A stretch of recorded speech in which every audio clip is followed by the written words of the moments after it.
Hey everybody, Jake Newton back for another video. This week we're talking about workplace violence from the perspective of OSHA. How does OSHA see workplace violence and how do they relate to each other? If you're unfamiliar with CPPS, we are building a culture of safety and resilience. We want every individual to have the understanding and tools to provide for their personal safety and security. So let's get into the subject du jour, OSHA and workplace violence. OSHA has recognized workplace violence as a foreseeable hazard for quite some time now. What does that mean? Well, if you go into the United States federal law, the United States Code, many years ago they passed the General Duty Clause. Every employer has an obligation to furnish a workplace free from recognizable hazards, foreseeable hazards. The other part of that is every employee has an obligation to follow those practices that an employer implements. That's kind of what we now know as duty of loyalty. That term's been around a while as well. Well, workplace violence is one of those foreseeable hazards. And so OSHA's recognized workplace violence as part of those foreseeable hazards under the General Duty Clause for quite some time. Now, at the federal level, there's no legislation or no laws that require organizations specifically to implement a workplace violence prevention program or even components of that program.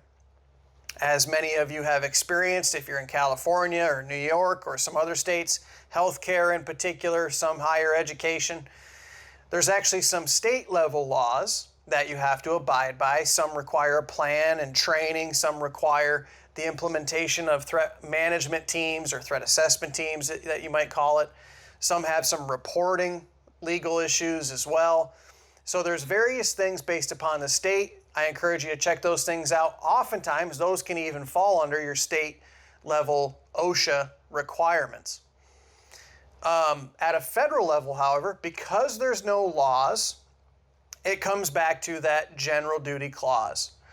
So beyond that, what does that mean? Well, back in 2011, OSHA published a field instruction. OSHA instruction 02-01 in 2011, I want to say it was -052. But it's basically a guide for field instructors, or field inspectors rather, OSHA investigators in other words, OSHA safety officers.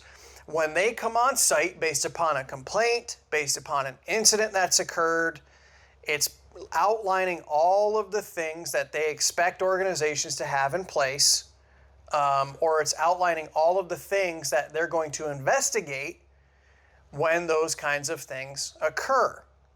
So for you as the end user, it behooves you to, one, take a look at what they outline within that instruction, because if they're going to be looking for those things, well, then you as an organization want to implement those things. That document I mentioned in 2011 has since been republished. It was republished in 2017. Now it's OSHA Instruction 02-01-058. Off the top of my head, the title is Enforcement Procedures and Scheduling for Occupational Violence, something along those lines. Google search it, it'll pop right up for you.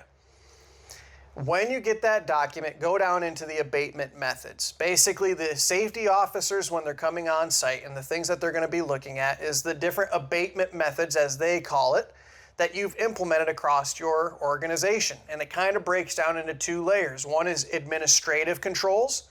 The other is engineering controls. Administrative controls being those ones that are programmatic in nature. Do you have a policy? Do you have a training? Do you have people in place to manage the program? Those kinds of things. Engineering controls are, if you're a security guy like myself, engineering controls are things like physical security. Engineering controls is a safety term. It's safety vernacular. Because this falls under OSHA, it's using that kind of vernacular. So check that document out, and if you see the abatement methods in there, take a look at those and implement those. Now, what you're going to notice is that the abatement methods in the OSHA directive are pretty high level, and they're pretty vague. So what's not coincidental, in my opinion, is back in 2011 and 2020, another document was published. 2011, there was an American National Standard published by ASIS International in partnership with the Society for Human Resources Management, SHRM. And they published an American National Standard for how to build a comprehensive violence prevention and intervention program. SHRM got out of the standards writing business. ASIS, though, has since republished that standard in 2020 with some added emphasis on active assailant. They made it more globally applicable. Suffice it to say, we at the center see that as one of the prevailing benchmarks, absent of other legislation, for a program globally. It's a fantastic benchmark. So when you're looking at the OSHA instruction, bringing this all full circle, a great way to go that next layer deep is to take that ASIS standard and lay it over the top of that so that you can adequately build out your program. And then, of course, if you do have laws that you're subject to, perhaps you're in California, perhaps you're in New York, subject to the retail law, then you want to take a look at those as well. But look at the prevailing standard, abide by that most high requirement that you would need to for your program, and then implement those things.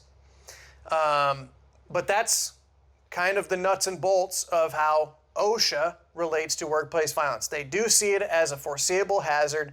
When those kinds of things do occur, they look at this OSHA instruction in terms of how they're supposed to investigate that. And then the last thing I'll say is, depending on what you have in place and depending on the circumstances, you could be liable for a potential fine from OSHA.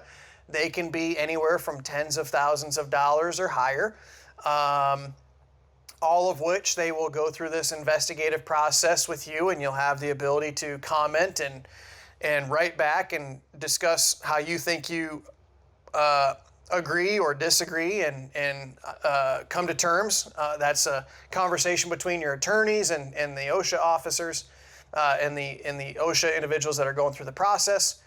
But that is from a federal level what that is looking like. And then, of course, at a state level, that's where those state level requirements come in.